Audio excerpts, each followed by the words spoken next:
Hay una pregunta que nadie se ha atrevido a hacer en voz alta.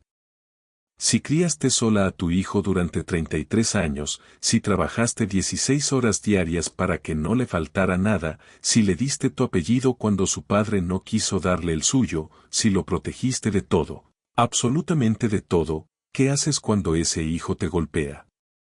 Verónica Castro respondió esa pregunta en una sala de urgencias. Los médicos le preguntaron qué había pasado y ella, desde la camilla, con el cuerpo todavía marcado, les dijo que habían sido unos desconocidos. Un asalto. Que no podía describirlos.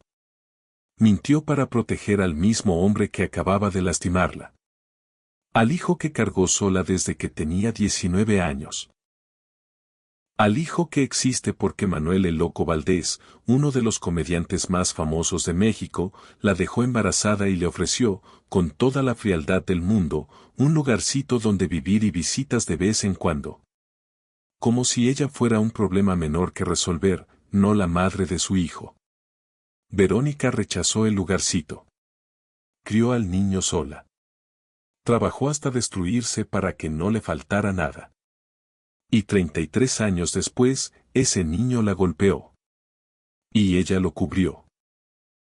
Eso es lo que esta historia tiene que contar. No los premios, no los ratings, no las telenovelas que lloraron 100 países. Lo que está debajo de todo eso. El precio real. El que se cobró en silencio durante décadas y que hoy tiene a Verónica Castro encerrada en Acapulco, con 72 años, hablándole a fotografías de su madre muerta porque según quienes la conocen, ya no encuentra razones para seguir aquí. Esta no es la historia de la estrella más grande de la televisión latinoamericana. Es la historia de lo que le costó serlo. Y es mucho peor de lo que imaginas. Hoy vas a descubrir 4 cosas que la industria del espectáculo mexicano nunca quiso que supieras. Primero, las palabras exactas que el padre de Cristian Castro le dijo a Verónica cuando se enteró del embarazo. No fue una negativa. Fue algo peor, fue una oferta tan humillante que Verónica tomó la decisión más radical de su vida en los siguientes 30 segundos.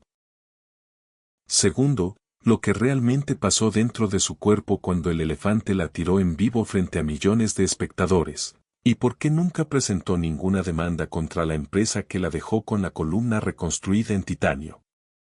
Tercero, el testimonio que Yolanda Andrade dio en Televisión Nacional en 2024 y que destruyó para siempre la versión oficial de lo que ocurrió entre Verónica y su hijo en 2008. Y cuarto, las palabras que le dijo a una amiga cercana hace menos de 3 años, palabras que esa amiga decidió hacer públicas porque sintió que alguien tenía que decir la verdad: Verónica Castro ya no desea vivir. Te aviso cuando llegue cada una. Pero para entender cómo terminó una mujer así, necesitas saber cómo empezó. Y el principio no tiene nada de glamoroso. Colonia San Rafael, Ciudad de México, 1960. La familia Sainz Castro vive en una casa con patio. Fausto Sainz es ingeniero, Socorro Castro es ama de casa, y tienen 4 hijos.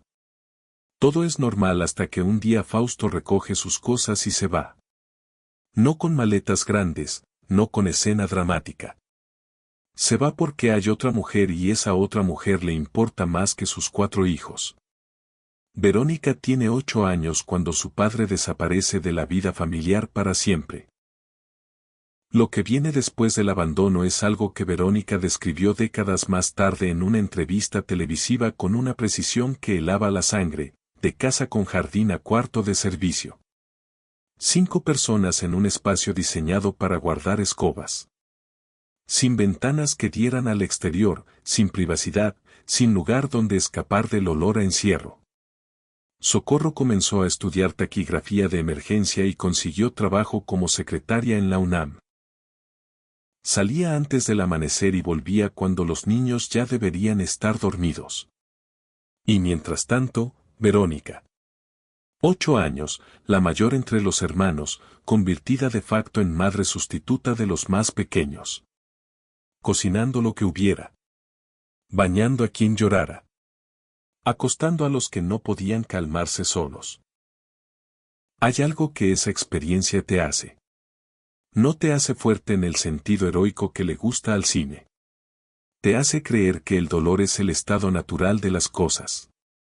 Te hace desconfiar de cualquier alivio porque el alivio siempre es provisional. Te hace incapaz de pedir ayuda porque pedir ayuda requiere creer que alguien va a responder, y la primera vez que lo creíste, el hombre que debía responderte agarró sus cosas y se fue con otra. A los 14 años, una beca para estudiar actuación en la Academia de Andrés Soler. A los 17, fotonovelas. A los 19, televisión.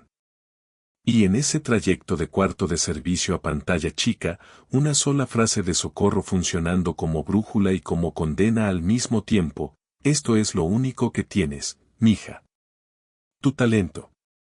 Lo único. Cuando tu valor como ser humano lo define una sola cosa, cualquier amenaza a esa cosa se convierte en amenaza existencial. Y Verónica lo absorbió tan profundamente que 40 años después seguiría actuando bajo ese principio, incluso cuando el precio fuera su propio cuerpo. Pero antes de todo eso, hay una noche de 1974 que lo cambia todo. Verónica tiene 19 años y está embarazada de 3 meses. El padre es Manuel "El Loco" Valdés, comediante de 52 años, hermano de Tintán, figura de la época de oro del entretenimiento mexicano. Se conocieron durante la gira de una obra de teatro. Él le dijo cosas bonitas. A una chica que creció sin padre y aprendió que el valor personal se mide en utilidad, cualquier hombre que le diga que es especial tiene una ventaja enorme desde el primer momento. Verónica llama a Manuel. Le dice que está embarazada. Y aquí llega la primera revelación que prometí. Manuel "El Loco" Valdés, el hombre que la cortejó durante meses, responde con una frase que lleva en ella una crueldad calibrada con precisión: pregúntale a tu mamá. Lo más que puedo ofrecerte es ponerte un lugarcito donde vivas e irte a ver de vez en cuando. Un lugarcito. No reconocimiento, no matrimonio, no presencia. Un cuarto escondido donde visitarla cuando le conveniera. La misma arquitectura del abandono que Verónica ya conocía desde los 8 años, pero ahora aplicada a ella directamente. Verónica cuelga el teléfono. No llora, o si llora, lo hace sola y en silencio porque aprendió que quebrarse en público es un lujo que no puede pagarse. Toca su vientre todavía plano y toma la decisión en menos de un minuto: va a tener al bebé sola. Sin el lugarcito. Sin las visitas de vez en cuando. Sin Manuel. El 8 de diciembre de 1974 nace Cristian. Sin apellido paterno en el acta. Manuel no aparece en el hospital. No manda flores. No llama. No le da un peso de pensión en los siguientes 12 años. 12 años de escuelas, de ropa, de médicos, de comida, de todo, cubiertos exclusivamente por Verónica mientras él sigue con su vida, con su esposa, con sus otros hijos, sin perder un minuto de sueño. Cuando finalmente reconoce a Cristian legalmente, el niño tiene 12 años. Y no lo hace porque quiera. Lo hace porque la prensa empieza a preguntar demasiado.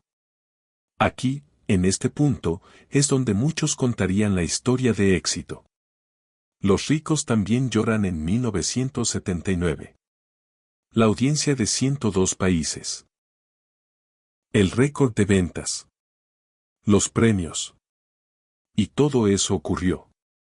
Pero contar solo eso es como describir el frente de una casa sin mencionar que el cimiento está agrietado.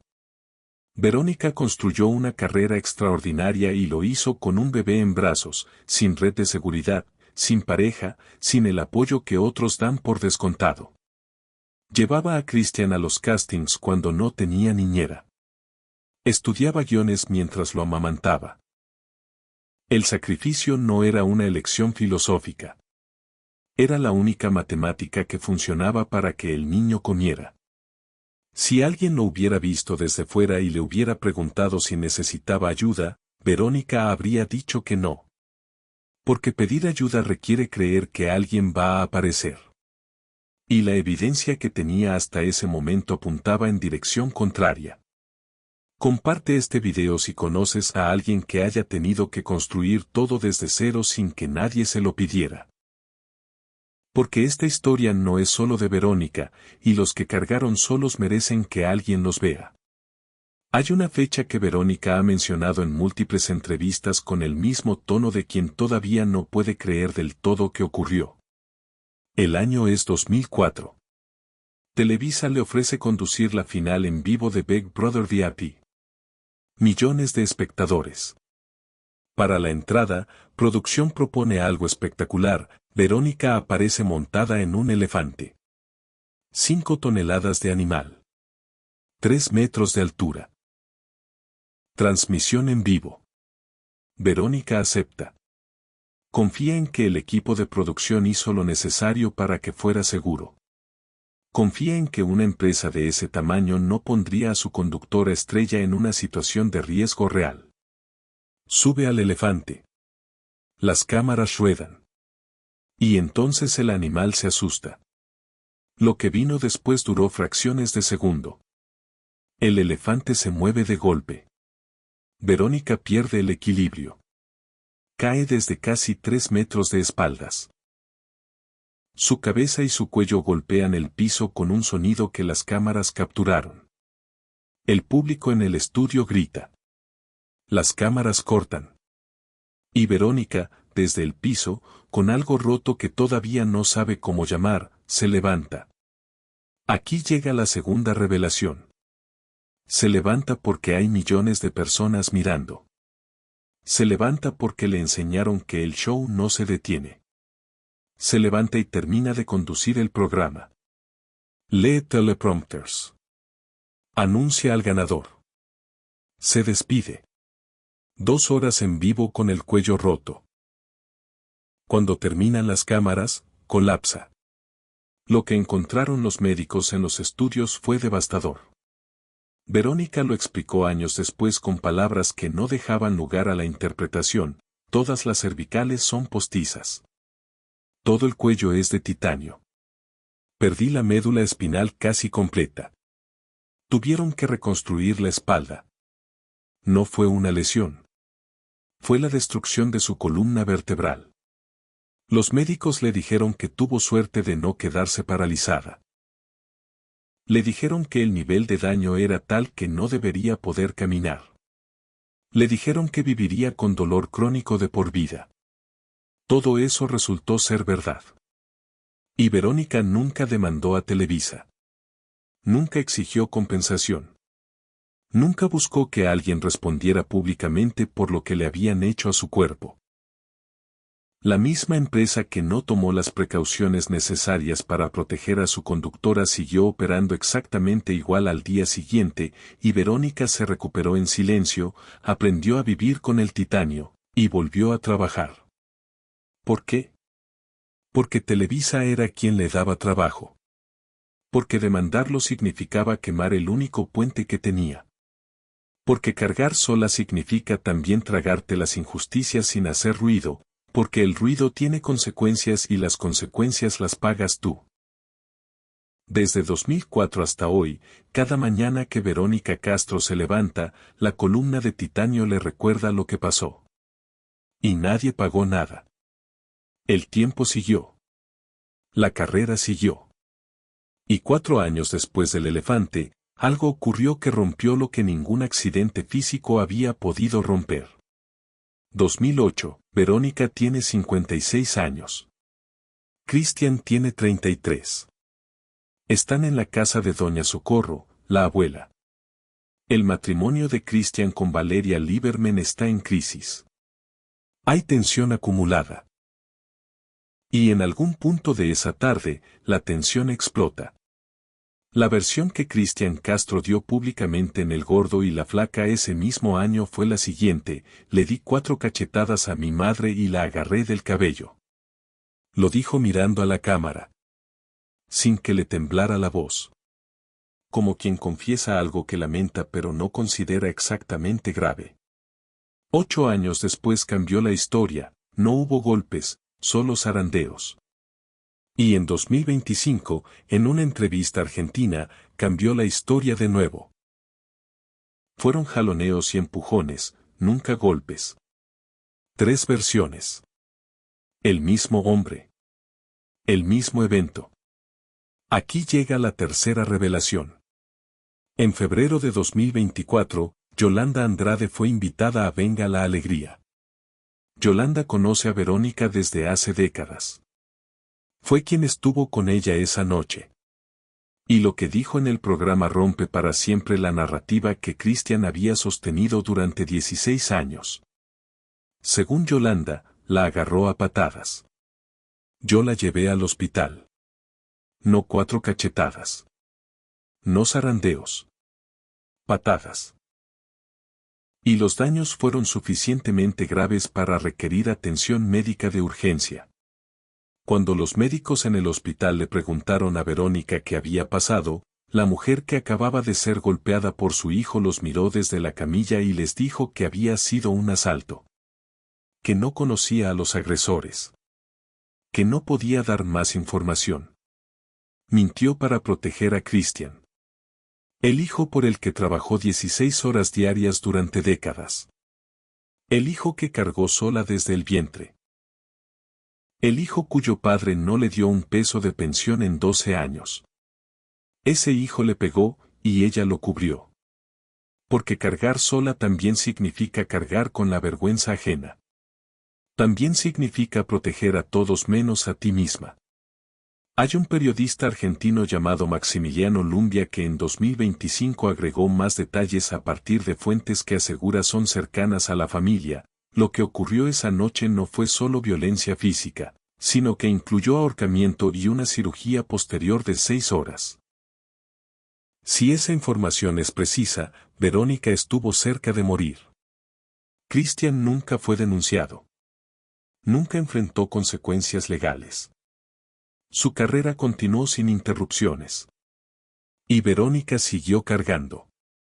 Suscríbete si quieres seguir escuchando historias que la industria del espectáculo prefiere que no se cuenten. Las notificaciones activadas garantizan que no te pierdas ninguna. Agosto de 2019. Verónica tiene 67 años. Está en el estudio de Radio Fórmula escuchando una entrevista que no esperaba. Yolanda Andrade, su amiga, está hablando con Javier Poza y menciona una ceremonia en Ámsterdam. Habla de su esposa. Habla de años juntas. Habla de una relación que Verónica nunca había confirmado ni negado públicamente en toda su carrera. El escándalo mediático que siguió fue de los más intensos que Verónica había vivido. Reporteros en la puerta de su casa. Preguntas en cada rincón. Especulación constante. Y Verónica, que había sobrevivido a todo lo anterior, que había conducido con el cuello roto y mentido en un hospital para proteger a su hijo, no pudo con esto. Se retiró. En septiembre de 2019 publicó un mensaje anunciando el fin de su carrera después de 53 años. No por enfermedad, no porque quisiera descansar de verdad.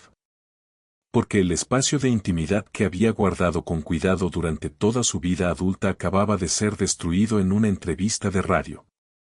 Se fue a Acapulco. Sola. Y 8 meses después, el 24 de abril de 2020, su madre murió. No murió de COVID. Murió de 85 años de trabajo sin pausa, de cuarto de servicio y café con leche, de criar 4 hijos sin ayuda cuando el marido se fue. Murió de haber cargado toda la vida, igual que su hija aprendió a cargar. Y Verónica no pudo estar presente. Las restricciones pandémicas lo impedían. Las carreteras bloqueadas, los hospitales cerrados a visitas, la cuarentena obligatoria. Socorro murió en una habitación hospitalaria y Verónica estaba en Acapulco mirando el teléfono. Cuando por fin llegó la llamada, no había vuelta atrás. Lo que vino después fue un colapso físico y mental en cámara lenta. Los médicos encontraron una bilis derramada que tiene nombre clínico pero que en términos humanos significa que el cuerpo literalmente rechazó absorber tanto dolor junto. Artritis en las articulaciones. La columna de titanio doliendo más que antes. Noches sin dormir. Días sin salir del departamento. Semanas sin arreglarse el cabello. 4 meses después de que murió Doña Socorro, murió también Manuel el Loco Valdés.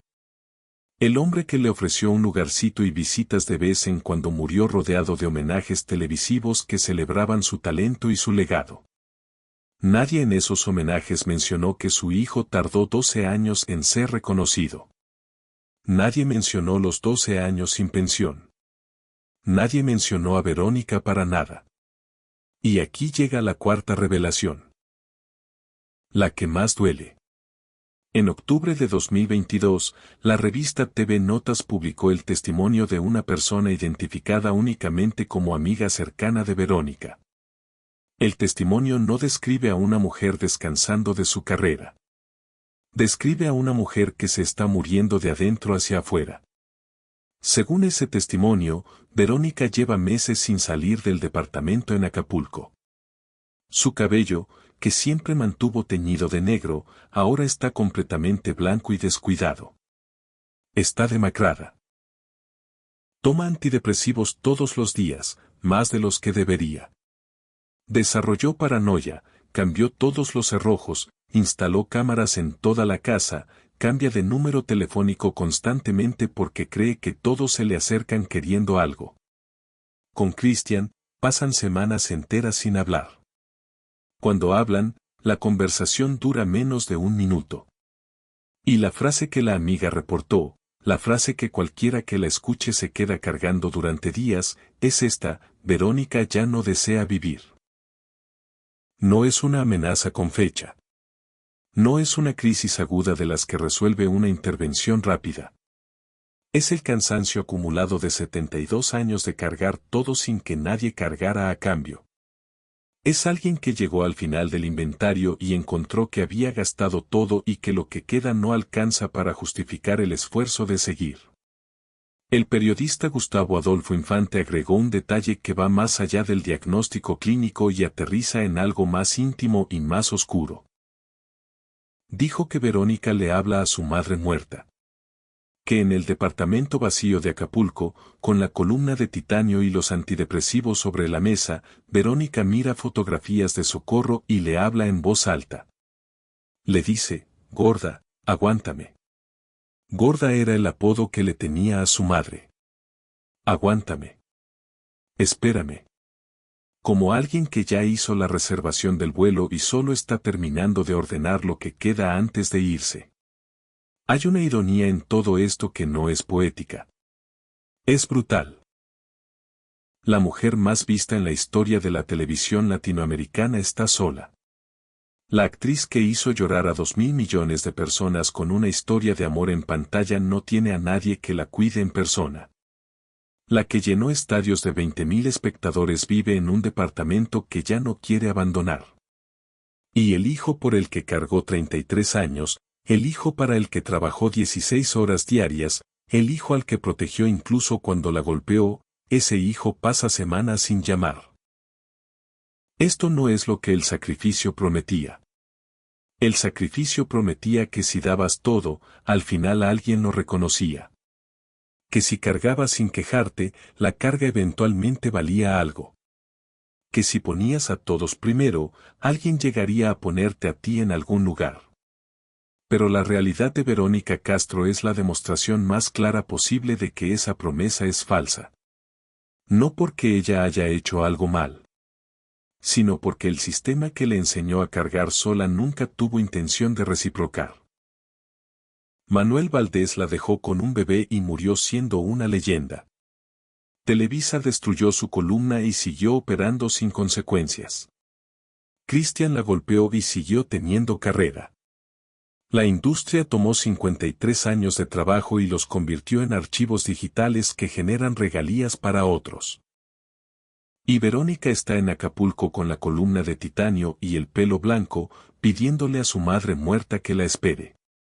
Hay una pregunta que esta historia deja flotando en el aire y que no tiene respuesta fácil. ¿Cuántas mujeres están viviendo exactamente esto mismo, a una escala más pequeña y con menos reflectores, sin que nadie haga un video al respecto? ¿Cuántas aprendieron desde niñas que cargar sola es una virtud y ahora están pagando el precio de esa lección en silencio? Cuéntame en los comentarios si conociste a alguien así. O si tú misma fuiste esa persona. Porque Verónica no es un caso excepcional. Es el ejemplo más documentado de algo que pasa todos los días en casa sin cámaras ni reflectores. Suscríbete y activa la campana para no perderte lo que viene. La próxima semana vamos a abrir otro caso que la industria del espectáculo preferiría mantener archivado. Una historia de otro ícono al que el sistema convirtió en producto y luego dejó caer cuando el producto dejó de rendir. No te adelanto el nombre, pero si seguiste esta historia hasta el final, ya sabes que aquí no llegamos a medias. Lo que nadie dice sobre Verónica Castro es lo siguiente: el titanio que le pusieron en la columna después del accidente con el elefante nunca debió estar ahí. No porque la cirugía haya sido un error, sino porque el accidente que lo causó nunca debió ocurrir. Alguien tomó una decisión de producción que le costó a ella su columna vertebral. Alguien firmó esa decisión. Y ese alguien nunca tuvo que responder por eso. Eso es lo que significa el poder en la industria del entretenimiento. No que protejan a sus estrellas, sino que cuando las estrellas se rompen, las reparan lo suficiente para que vuelvan a brillar y siguen adelante como si la fractura nunca hubiera ocurrido. Verónica Castro brilló durante 53 años. Ahora está rota. Y el espectáculo continúa sin ella.